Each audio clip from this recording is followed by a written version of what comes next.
Hello बच्चों, let's see the question here.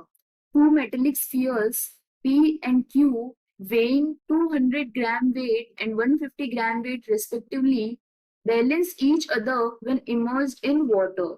If the relative density of P is 2, find the specific gravity of Q. तो यहाँ पे क्या करते हैं, हम सॉल्यूशन स्टार्ट करते हैं एंड सबसे पहले हम स्टार्ट करेंगे विद की कॉन्सेप्ट.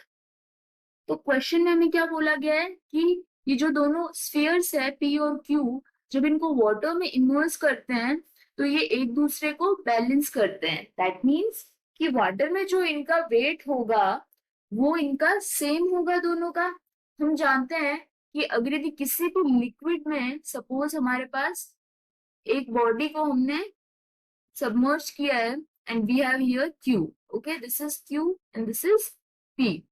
तो यहाँ पे एक फोर्स लगता है, वो होता है इनका weight, that is weight of P and weight of Q. And जो ऑपोजिंग फोर्स होगा वो क्या होगा यहाँ पे, अपथ्रस्ट. तो अपथ्रस्ट को मान लेते हैं U1 and U2 in this case. So that means यहाँ पे हमें बोला गया है weight of P minus upthrust acting on P, that is U1. This will be equal to weight of Q minus upthrust acting on Q, that is U2. Okay, यहाँ पे अब हम फर्दर सॉल्व करते हैं इस क्वेश्चन को. तो wait क्या हो जाएगा, mass of P multiplied by gravity minus जो अपथ्रस्ट होगा इस केस में वो क्या हो जाएगा, this will be equal to mass, जिसको हम लिख सकते हैं density multiplied by volume. So this will be volume for the first case, that is P, multiplied by density of water multiplied by gravity. This will be equal to mass of Q multiplied by gravity minus volume for the second situation, that is Q, density of water multiplied by gravity. So ये cancel out हो गया.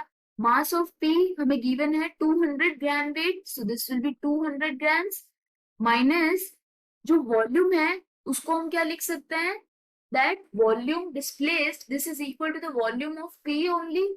तो volume of P लिख सकते हैं mass divided by density of P.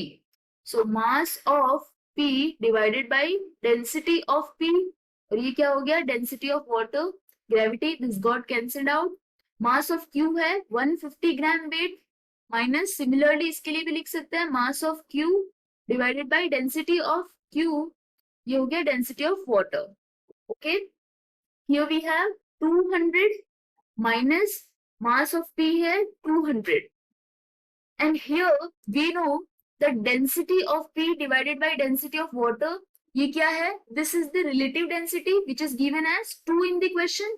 So this will be divided by 2 equal to 150 minus यहाँ पे क्या हो गया, mass of Q, mass of Q कितना है 150 डिवाइडेड बाय, इसको हम लिखेंगे density of Q divided by density of water which is relative density, या फिर इसको हम स्पेसिफिक ग्रेविटी भी कहते हैं. तो जब इसको सॉल्व करेंगे so this will be 200 minus 100, that is 100 equal to 150 minus 150 divided by specific gravity of Q. Therefore here this will be density of Q divided by density of water. This will be equal to 150 divided by 50, which is 3. That means for this given case, specific gravity of Q, this is equal to 3. This is the final answer. I hope you understood the explanation. All the best.